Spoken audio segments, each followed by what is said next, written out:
Iran के बादशाह ने अपने बेटे को पढ़ाने के लिए एक उस्ताद साहब का बंदोबस्त किया। उस्ताद साहब को कहा कि मेरे बच्चे को दीन पढ़ाइए, मैं चाहता हूं कल इसने इनाने हुकूमत को संभालना है तो ये दीन से आगाह हो जाए, इसको कुछ सिखाइए, पढ़ाइए।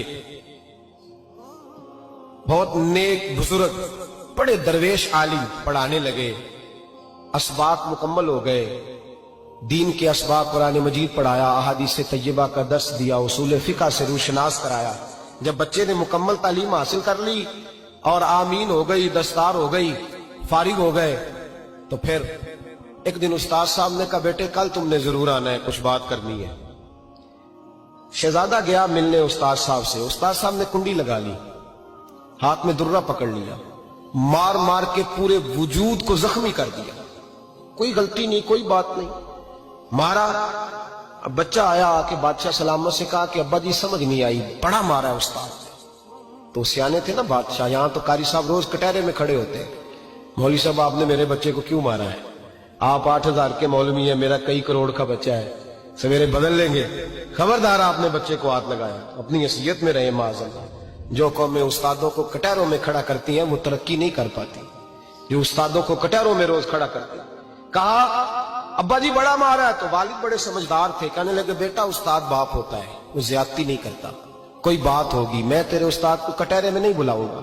अम्मा से बात की, अम्मा कहने लगी बेटा मैं तेरे बाप से कैसे बात करूं, डर आता। वक्त गुजर गया, 22 साल बीत गए, 22 साल गुजर गए, बादशाह का इंतकाल हुआ, शहजादा तख्त पे बैठा।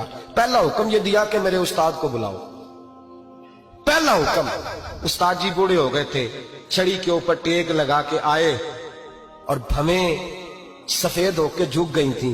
यूं आंख खोल के बड़ी मुश्किल से देखा, कहने लगे शहजादे हुक्म हो। कब मैं शहजादा नहीं, अब मैं बादशाह बन गया हूं। उस्ताद जी 22 साल बीत गए, आपने मारा था, पर वो दर्द चूंकि ज्यादती की थी, मेरा कसूर कोई नहीं था, तो ना मेरी रूह से दर्द गया है ना मेरे जिस्म से गया है, मैं बेख्तियार था, पूछ नहीं सकता था, आज बाइख्तियार हुआ हूं। सबसे पहले पहला हुक्म आपको दिया, बुलाया है, बताए क्यों मारा था, क्यों मुझे मारा था, मेरी ज्यादती बताए।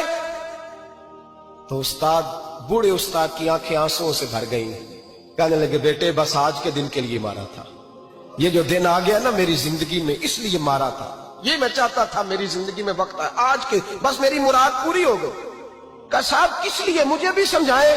आप फरमाने लगे कितनी देर हो गई तुझे मार खाए हुए, कितना जमाना बीत गया? कहने लगा 22 साल। पर मैं जख्म भूले तो नहीं, दर्द खत्म तो नहीं हुई, तुम्हें बात एक मिनट के लिए भी तुम्हारे हाफजे से महव तो नहीं हुई? का उस्ताद जी रोज रात को याद आती, रोज ख्याल आता था।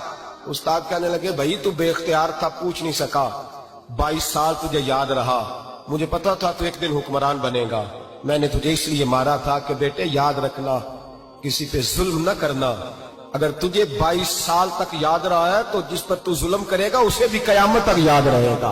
और ये याद रखना, तू आज बाइख्तियार हुआ तो तूने मुझे बुला लिया है, कयामत के दिन गरीब बाइख्तियार हो जाएंगे, मजलूम बाइख्तियार हो जाएंगे, वो बाइख्तियार होंगे लिल्लाहिल वाहिदिल कहार, रब करीम की बारगाह के अंदर उनका इख्तियार होगा, अकेले अल्लाह की हुक्मरानी होगी।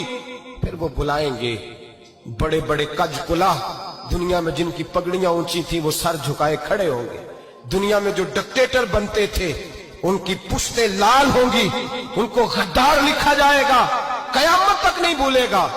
जुल्म करना तो सोच समझ के करना, इतना करना जितना तुम सह सकते हो, इतनी ज्यादती करना जितनी कयामत में तुम बर्दाश्त कर सकते हो। मेरे नबी करीम सल्लल्लाहु अलैहि वसल्लम ने फरमाया जुल्म से बचो, ये कयामत के अंधेरों में से एक अंधेरा होगा।